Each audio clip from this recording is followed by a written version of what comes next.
बिस्मिल्लाहिर्रहमानिर्रहीम। अस्सलाम वालेकुम। कैसे हैं आप सब लोग? मेरी तरफ से आप लोगों को रमज़ानुल मुबारक की बहुत बहुत मुबारकबाद। इफ्तार ड्रिंक्स की रेसिपीज इससे पहले भी मैंने आपके साथ शेयर की हुई हैं और आज भी मैं आपके लिए लाई हूँ एक बहुत ही मज़ेदार और हेल्दी साबूदाना और खजूर का मिल्क शेक। तो चलिए इस रेसिपी को बनाना स्टार्ट करते हैं।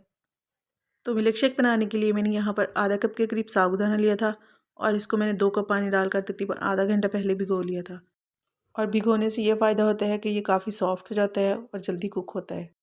भिगोने के बाद इसको कुक होने में तकरीबन 4 से 5 मिनट लगेंगे, लेकिन अगर आप इसको वैसे ही पकाएंगे तो फिर तकरीबन 15 से 20 मिनट इसको कुक होने में लगती हैं।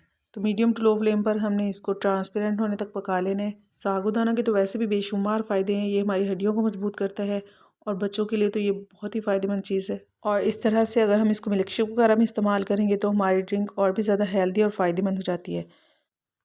तो अभी हम इसको इस तरह से एक स्ट्रेनर की मदद से छान लेंगे और साथ ही हम इसके ऊपर से थोड़ा सा ठंडा पानी डाल देंगे ताकि इसका कुकिंग प्रोसेस रुक जाए और साबूदाना आपस में चिपके ना हो। साबूदाना को हम इसी तरह से स्ट्रेनर में छोड़ देंगे ताकि जो भी एक्स्ट्रा पानी है इसके अंदर वो निकल जाए। तो चलिए अब हम मिल्क शेक रेडी कर लेते हैं। मिल्क शेक बनाने के लिए मैंने यहाँ पर 2 लीटर के करीब दूध लिया है। इसमें से थोड़ा सा दूध हम यहाँ पर ब्लेंडर में ऐड कर लेंगे और खजूरें मैंने यहाँ पर 8 से 10 खजूरें लिए हैं। इनकी मैंने गुठलियाँ निकाली थी, ये हम इसमें डाल लेंगे। और 2 चम्मच के करीब मैंने यहाँ पर इसमें खोया ऐड किया है। आपकी मर्ज़ी है, आप डालना चाहें तो डालें, अगर आप नहीं डालना चाहते तो आप मत डालें। तो अभी हम इसको ब्लेंड कर लेंगे। और चीनी या शक्कर वगैरह मैं यहाँ पर इसमें इस्तेमाल नहीं करूँगी क्योंकि खजूर ऑलरेडी मीठी होती है। लेकिन अगर आपको ज़्यादा चीनी पसंद है तो आप इसमें चीनी या शक्कर वगैरह कुछ भी ऐड कर सकते हैं।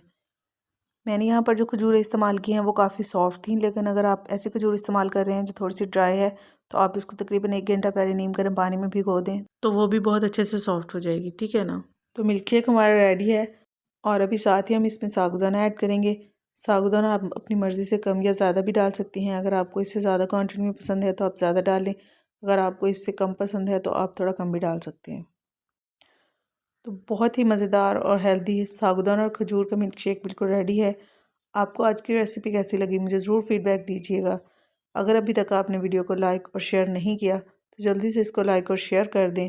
और अगर फर्स्ट टाइम चैनल को विज़िट कर रहे हैं तो चैनल को सब्सक्राइब ज़रूर कर लें और साथ ही साथ बेल आइकॉन को भी प्रेस कर लें ताकि आपको मेरी हर नई आने वाली वीडियो का नोटिफिकेशन मिल सके। फिर मिलते हैं इंशाल्लाह बहुत जल्द एक नई रेसिपी के साथ। अपना बहुत सारा ख्याल रखिएगा और मुझे दुआओं में ज़रूर याद रखिएगा। अल्लाह हाफिज़, बाय बाय।